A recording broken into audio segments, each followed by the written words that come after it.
আসসালামু আলাইকুম রহমতুল্লাহি ওবরকাতুহু। সম্মানিত দর্শক, বাংলাদেশের রাজনীতিতে ধর্মের ব্যবহার অতি পুরনো। নির্বাচন আসলে মাথায় হিজাব পরা, হাতে তসবি নেয়া, ঘন ঘন মসজিদে যাওয়া, আর যে সমস্ত মানুষ যদি ধাক্কা দিয়ে আপনি কাউকে ফেলে দেন এবং কোনো কারণে যে সমস্ত মানুষ পশ্চিম দিকে পড়ে গেছে, তো কাবা শরীফ পশ্চিম সম্পর্কে যাদের এত বিদ্বেষ, এতটা ধর্মনিরপেক্ষ যে পশ্চিম দিকে পড়ে যাওয়ার পরে সে ঘুরে তার শরীর এবং মন মোতওয়াজ্জ করে ফেলে পূর্ব দিকে বা উত্তর দিকে, দক্ষিণ দিকে, কিন্তু পশ্চিম দিকে তারা পড়ে থাকবে না। এরকম কাবা বিদ্বেষী যারা লোকজন, আল্লাহ বিদ্বেষী যারা লোকজন, আল্লাহ রাসূলের যারা শত্রু, নির্বাচন আসলে তারা বিরাট একটা জুব্বা গায়ে লাগায়, মাথায় একটা টুপি পরে, এরপর যাকে পায় তাকেই আসসালামু আলাইকুম কুলাকুলি মুসাফা করা। এই যে ভণ্ডামি, এই ভণ্ডামি আমাদের রাজনীতির ময়দানের অতি পুরনো দৃশ্য। বিভিন্ন সময়ে এটা চলেছে। আর ২০২৬ সনে এসে জানুয়ারি মাসে এই যে নির্বাচন চলছে, ত্রয়োদশ জাতীয় সংসদ নির্বাচন, এই নির্বাচনে ধর্মের ব্যবহার সর্বাধিক। এবং এই ধর্ম নিয়ে এবং ধর্মীয় রাজনীতি নিয়ে যে অনাসৃষ্টি তৈরি হয়েছে বাংলাদেশে, এক পক্ষ অন্য পক্ষকে কাফের, মুনাফেক, বেঈমান, বিশ্বাসঘাতক, লম্পট ইত্যাদি কথাবার্তা বলার চেষ্টা করছে। কারা বলছে, কাদেরকে বলছে আপনারা খুব ভালো করে জানেন।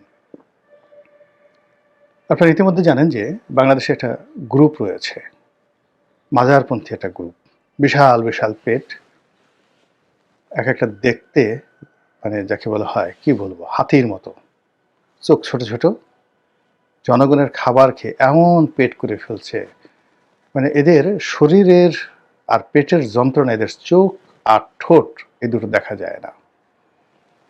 এই ধরনের মাজারপন্থী যারা লোকজন রয়েছেন, এদের মধ্যে আবার বেশ কয়েকজন বক্তা রয়েছেন, গলা বেশ চওড়া গলা, উচ্চ স্বরে কথা বলে, অহংকারী, উদ্যত, কারো কারো নামের পিছনে খাব্বাসি, তাব্বাসি, তারপর শেষে দীর্ঘিকার দেওয়া, জিহাদি, ফিহাদি, টিহাদি, এরকম জিনিস দিয়ে মানে নিজেদের যে সাল সুরত এগুলো তারা বাড়িয়ে তোলে। এরপর গরমের মধ্যে বিরাট একটা মোটা জুব্বা তারা পরে, মনে হয় যেন কাবা শরীফের গিলাপ পরে আছে। লম্বা একটা টুপি, কিস্তি টুপি, মানে যাদেরকে আরো এক হাত লম্বা দেখায়, গাল দুটো থল থল থল থল করে, বিরাট চশমা, তারপরে জুতা এরকম চোখা একটা জুতা, নবাব সিরাজউদ্দৌলার মতো চোখা একটা জুতা পরে বিরাট একটা চেয়ারে বসে প্রথমে যে কাজ, জামাত যারা করে, কাফের কাফের কাফের, এই শব্দ আমরা শুনে আসছি। জামাত অবশ্য এই সমস্ত ব্যাপারে কখনো প্রতিক্রিয়া দেখায়নি। তারা গত ১৭ মাসে যে প্রতিক্রিয়া দেখিয়েছে সেটি হলো তাদের কর্মী এবং সমর্থকরা এরকম অনেক মাজার ভেঙে চুরমার করে দিয়েছে, অনেক এরকম ভাবের পাগলকে আচ্ছা মতো ধুলাই দিয়েছে, অনেকের ভুঁড়ি গালায় দিছে। বুঝতে পারছেন ঘটনাটা? এই কাজগুলো এই গত ১৭ মাসে হয়েছে।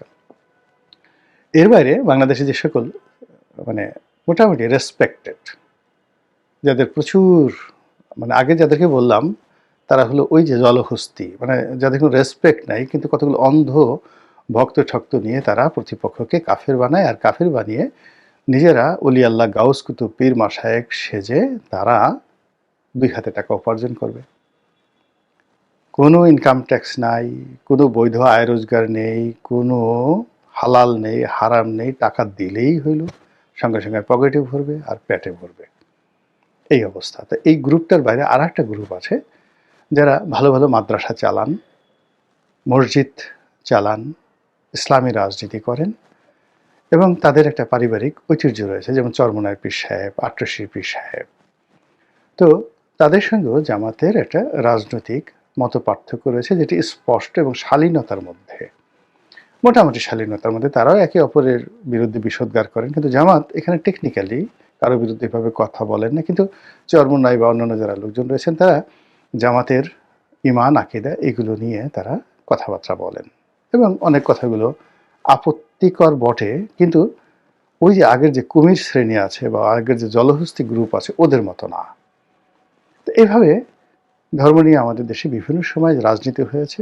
এই রাজনীতির সঙ্গে সঙ্গে অনেক উত্তেজনা ছড়িয়েছে এবং সেটি গত ১৭ মাসে হঠাৎ করে দেখা গেল একটা র্যাডিক্যাল চেঞ্জ এসছে। সেই চেঞ্জ হলো ইসলামী দলগুলো, বিশেষ করে ওই আগের যে গাম্বুশ শ্রেণী আছে সেইগুলো ছাড়া মোটামুটি সহনশীল বিভিন্ন পথের, মতের, মতাদর্শের যারা লোকজন রয়েছেন, তারা কি করলো, এক মঞ্চে উঠে সমস্ত ইসলামিক রাজনৈতিক দলগুলোকে এক মঞ্চে উঠিয়ে তারা ভোটের বাক্সকে একত্র করার চেষ্টা করলো।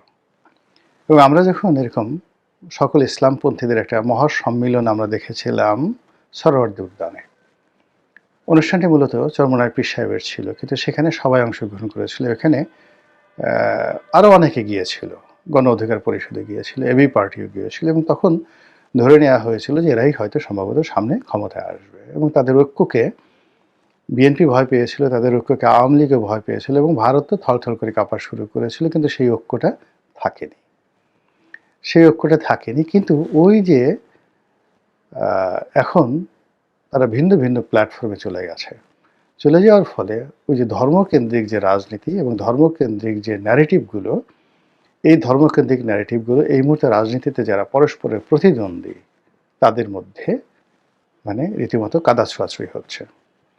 যেহেতু এখন জামাতের প্রতিদ্বন্দ্বী হেফাজত নয়, জামাতের প্রতিদ্বন্দ্বী চরমোনাই নয়, বা চরমোনাইয়ের প্রতিদ্বন্দ্বী বিএনপি নয়, বা চরমোনাইয়ের প্রতিদ্বন্দ্বী জামাত নয়, ফলে নির্বাচনের মাঠের সমস্ত বিরোধগুলো, ধর্মীয় বিরোধগুলো, ধর্মীয় ন্যারেটিভগুলো, এগুলো থেকে জামাতের যারা চিরায়ত শত্রু, যারা জানে যে জামাতকে কোন পয়েন্টে আঘাত করতে হবে, জামাতের কোন আকিদা, কোন তাফসির, কোন উচ্চারণ, কোন অঙ্গভঙ্গি, এগুলো নিয়ে জামাতকে খোঁটা দিলে জামাতের মুখ বন্ধ হয়ে যাবে, ওই গ্রুপগুলো এখন রাজনীতির ময়দানে ফোর্থ গ্রেডে চলে গেছে। তারা এখন ইয়ানফসি এনফসি, কী করলাম, কী হলো, কী হলো, কী হবে।